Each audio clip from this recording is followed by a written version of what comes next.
is announcement number one. Hex Frontier is like a downloadable DeFi front end for Hex. And what it tries to achieve is like, what happens if all the DeFi front ends are getting banned, you know, and you can't host them anymore. But if you can download it and you can use it, great. And we don't have a front end for minting your Hedron or minting your communist and minting your liquid hex in one front end. So that's what I was going to say. How is this different than the hex.com, downloadable one? This is going to cover more stuff. Yeah. This, I want to like, so that you can, because what happens if the Hadron front end goes down? You don't have a downloadable DeFi front end for Hadron. So minting Hadron would be nice exactly for communists as well. And Liquid Hex has one, but let's include Liquid Hex as well. That's one thing, and it should be a lightweight front end, meaning that you should be able to use the front end no matter what on every computer. But what it is difficult is that the hex.com front end, where it's a downloadable DeFi front end, but I can assure you that the back end is not running on your computer, because I know the data and I know how front ends work. And the back end of these front ends, and it's not just the Hex front end, it's also the PulseX front end, and your block explorer is not running on your computer. It's just a front end, but the back end is not on it. So to have a hex.com front end working all the time, you need the back end to be online. And as you can see in the recent days, it's not working 100%. Like other websites have problems with showing your hex stakes, and you can't see it. Except for me, because I have on my local computer some sort of a hex front end, and I have all the hex data, which I use as a backend tool for my front end. So you see where we're going now. That's when I want to introduce the second thing, which Hex is download instead of frontier back tier. Almost. The next one is, it's a downloadable DeFi backend system. Back tier. I called it. The thing is, I already kind of invented it, and it's already open source, and you can kind of use it. It is called Hex Base, because that is actually, Hex Base is actually the open source data tool that I used, that I made open source for everybody to develop on top of it. And I use it on GitHub. I saw it on there. Yeah, and I use it to develop all of these charts. Of course, I have already a modified version of it. But yeah, so that was the first downloadable DeFi backend. But don't rush to try to get it up and running because you can't connect it to any front end yet. And the other thing is, this is Hex Base 2, and Hex Base 2 will add p-hex support and liquid hex support to get all the data for e-hex, p-hex, and liquid hex. And so when you have this backend system where you get all of the data, and I will make sure that it's easy to deploy, or easier to deploy, because the first version, very hard to do. So the second one will be easier, but it will require you to run your own node. That's how backend systems are. Backend systems are complicated. That's why you don't see this kind of tech, or that's why everybody's relying on somebody hosting a backend service, and then when that service is going down, then all the websites are affected and you can't really see your stakes on any of your website. Except on my computer, I can see all my stakes and I can use them and I can do everything with them because I developed this tech. It just has to be refined and made it easier to deploy. But still then, you will need to run a node. Then you use the backend on your local computer. And then you run your front end. And how I imagine it is that your front end will have two versions. One is using it without the backend, so that you can use all the basic things, but maybe you don't see your stakes value. You don't have that experience like in Staker app where you look at how much value all of your stakes are valued at. But if you enable the backend system, you enable Hex Base too, and you're running it, hey, everything goes up. And maybe there will be somebody who will host that backend service online. I'm developing it, and I will make it open source. And then somebody can run the whole system. And then maybe on the front end side, you just click, hey, I use the hosted service. And if that person is not hosting it, well, run your own node, be decentralized, run your own backend, downloadable backend, DeFi service. Stepping up DeFi. Yeah, like, you know, I like this stuff. I like to have it for myself and I want other people to have it. And this is why our community can get much further ahead than anybody else if we have these tools, because who has downloadable DeFi front ends and downloadable DeFi backends? Nobody has these things. The ecosystem of DeFi, I mean, true DeFi, and that's one of our things, right? So yeah. Like that. Quick, speaking of constructive criticism, Richard said, "Happy Friday, great work. One thing that always bugs me: rotate the hexagon flat at the bottom." Is a preference? True. Yeah. we can do that. I just wanted to mix it up for a change. But I mean, just aesthetically, I think this direction, if it's pointing up, it kind of plays off of the rocket pointing up too, the two angles there. So I kind of like that. I'm not sure if you could do it the same way. Otherwise, you couldn't really get the launching pad because you wouldn't have the space because you're taking advantage of the length being at vertical right now. Yeah. There's pros and cons. True. Also, Paul says, Hex Frontier, great play on words, very marketable, Ben. Cool. Thanks. Max will come back. He's working for the DCA. Come back. Hashtag replay gang. Appreciate that, Mr. Max. Hope you're having a great day out there. Working for the DCA. Perfect. Had a great time. Buy pressure. That's what we like. All across the ecosystem. Then you got 6 minutes, man. You got 2 other announcements. How are you going to do this? Can you do it? Can Ben do it? I can do it. So one more thing that Liquid Hex was criticized for, and that was just again a design decision in Liquid Hex, which was we wanted to have a token that has liquidity. So when you make usually these people talk about fair launchers or you launch your token, but who's going to provide liquidity for them? And you see that many tokens are struggling with something like that.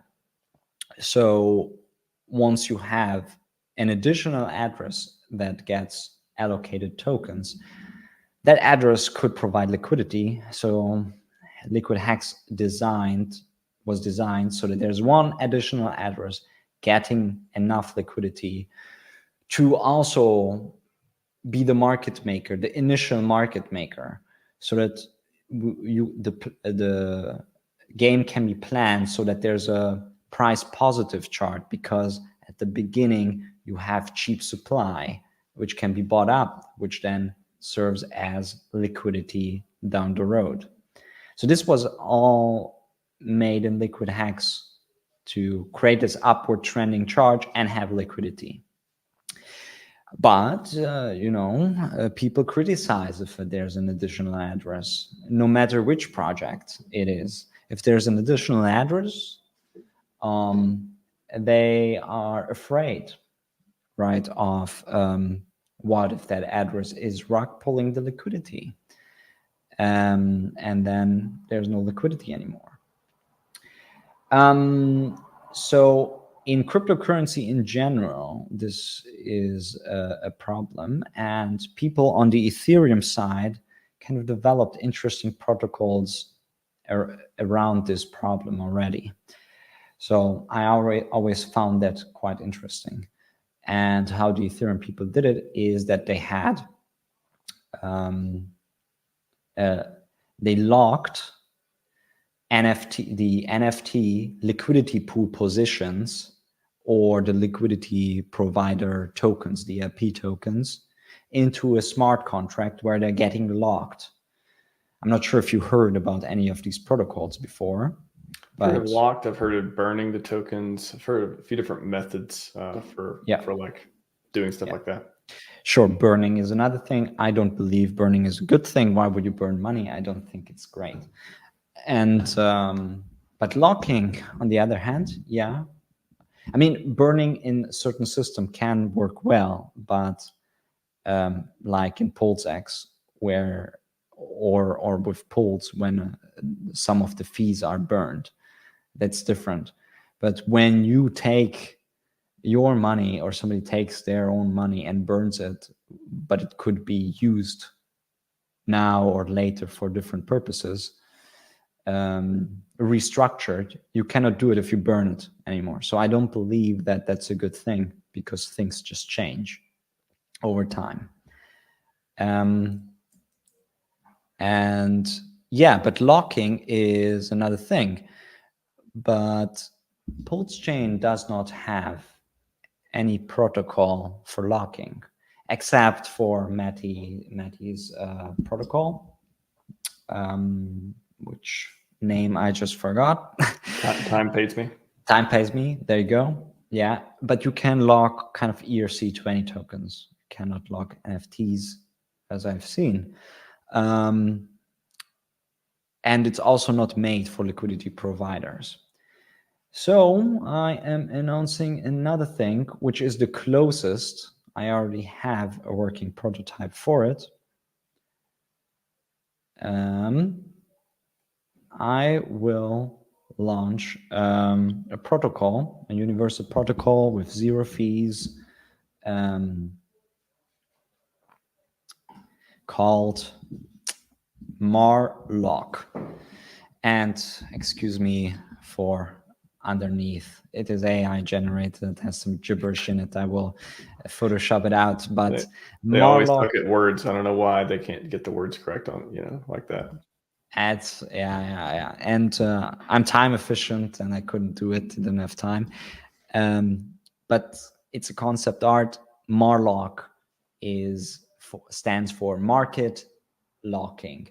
So in this protocol, you will be able to take 9mm or 9-inch NFT liquidity pool positions and lock them away for no fee at all. And you define when the lock ends, and then you can extend your lock.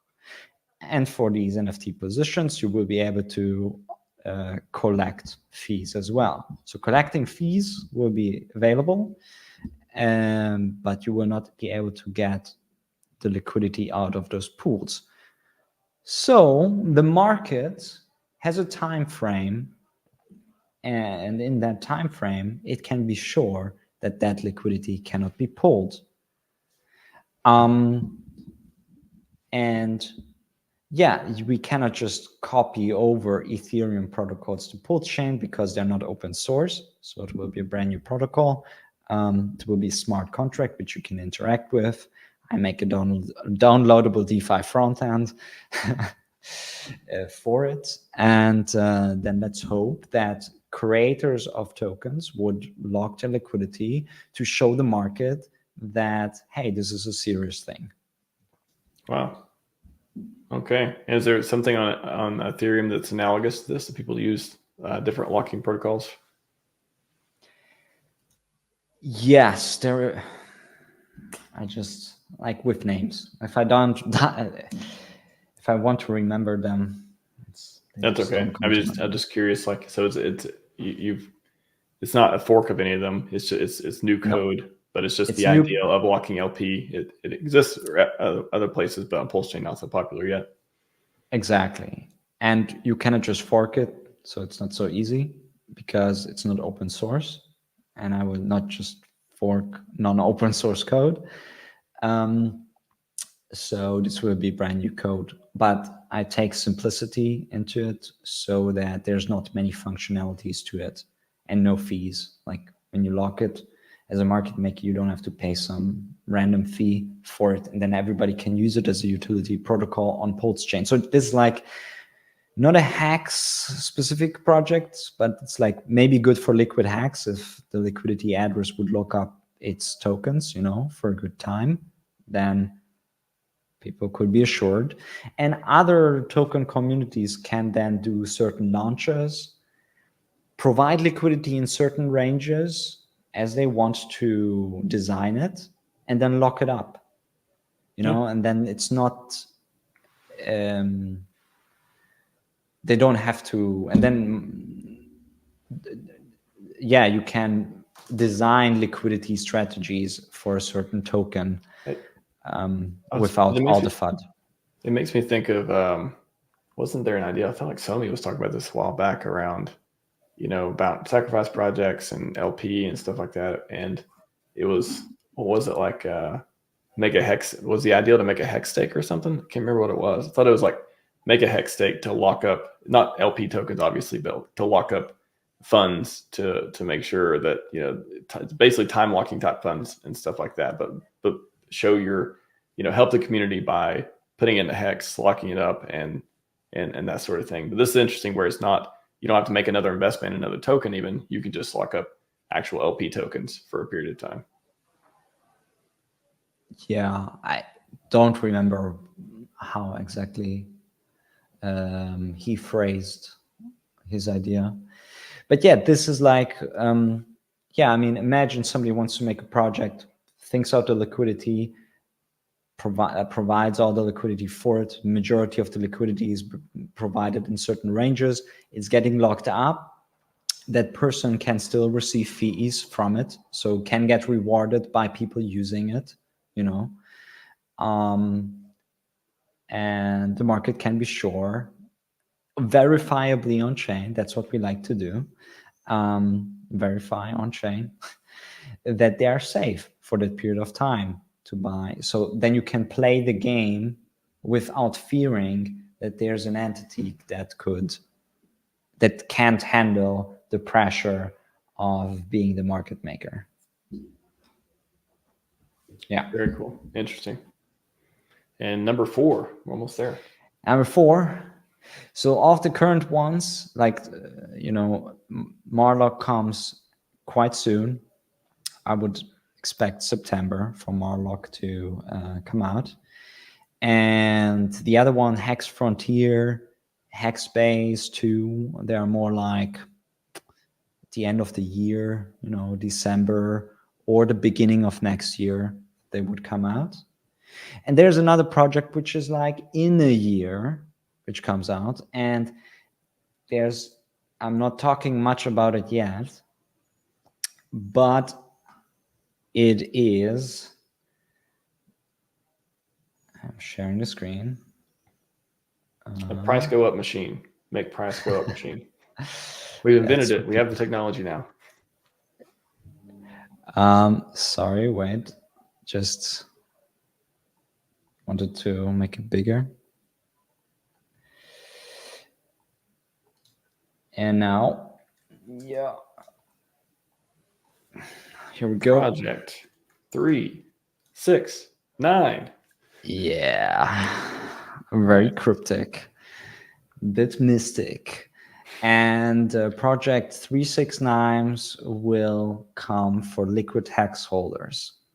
So liquid hex holders will get this. That's all I can say now. And I think I will reveal it on Hex's next birthday. So 3rd of December, reveal of how everything goes. But what I can say now, it's called Project 369, and it's coming for liquid hex holders. So mint your liquid hex if you're a hardcore hexican and you're eligible. If you like the token and its tokenomics, maybe buy it if you want to buy it. It's there on the market. It has already actually pretty great liquidity. Liquidity is increasing for liquid hex. Currently around 36,000 in V2 pools. And on V3 pools, you have 7K of DAI on the one side and the rest of the liquidity address coins on the other side. But yeah, so this will be, it is a Hex project for sure, because it honors how Hex works. And it comes to liquid hex holders, and liquid hex is for the hardcore hexicans. So if you're a hexican, you can mint this, hold it, and see what Project 369 is about. Wow. By the way, you mean December 2nd. Maybe it's December 3rd on your side of the pond, but December 2nd when we celebrate Hex over here. Yeah. December 3rd UTC 12 or something. I can't remember what it was. Is that what it was?